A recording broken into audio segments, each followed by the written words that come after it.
దేవుడు ఏదైనా ఆజ్ఞ ఇస్తున్నట్లయితే, దేవుడు ఏదైనా చేయమంటున్నట్లయితే అది 10 సంవత్సరాల తర్వాత చేయమని కాదు, 20 సంవత్సరాల తర్వాత చేయమని కాదు, ఇప్పుడే చెయ్యి.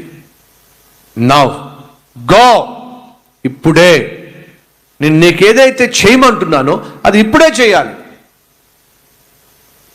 ఒకవేళ దేవుడు నిన్ను సేవ చేయమంటున్నట్లయితే అది ఇప్పుడే చేయాలి. ప్రభు, ఒక 12 సంవత్సరాలు అయిపోతే రిటైర్డ్ అయిపోతాను ప్రభువా. 12 సంవత్సరాలు అయిపోతే రిటైర్డ్ అయిపోతావా? అప్పుడే సేవ చేస్తాను ప్రభువా.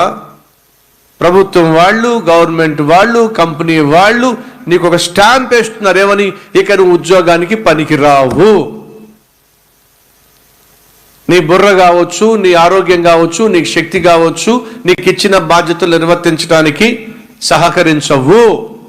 ఇక నువ్వు ఓల్డ్ అయిపోయావు, రిటైర్డ్ కావాలి, పదవి నుంచి ఉద్యోగం నుంచి విరమించాలి అని చెప్పి స్టాంప్ వేసేస్తే అప్పుడు ప్రభు వస్తున్నా అని చెప్పి అంటే ఎంతవరకు సబబో ఒకసారి ఆలోచించండి.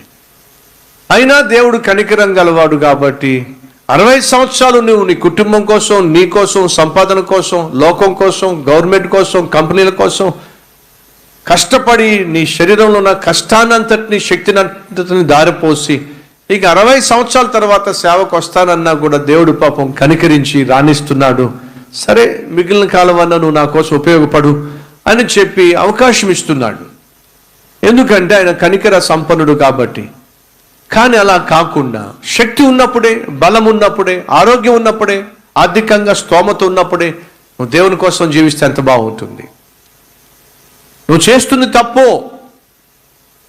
నీకున్నటువంటి పరిచయాలు తప్పు, నీకున్నటువంటి స్నేహాలు తప్పు, నీకున్న అలవాటులు తప్పు, నీ మాట తీరు తప్పు, నీ ఆలోచనలు తప్పు, నీ చూపులు తప్పు, నీ కోరికలు తప్పు అని దేవుడు చెప్తున్నప్పుడు మార్చుకో. ఎప్పుడు చెప్పండి? ఎప్పుడు? ఇప్పుడే మార్చుకోవాలి. 5 సంవత్సరాల తర్వాత మార్చుకుంటా, సుఖభోగాల్లో మునిగి తేలిన తర్వాత మార్చుకుంటా, అన్నీ అనుభవించిన తర్వాత, అన్నీ ఆనందించిన తర్వాత మార్చుకుంటా, ఆ తర్వాత రక్షించబడతా, ఆ తర్వాత బాగుపడతా, ఆ తర్వాత కుదరదండి. దేవుడు నీకు ఏదైనా ఆజ్ఞ ఇస్తున్నట్లయితే అది ఇప్పుడు చేయాలి. Go now.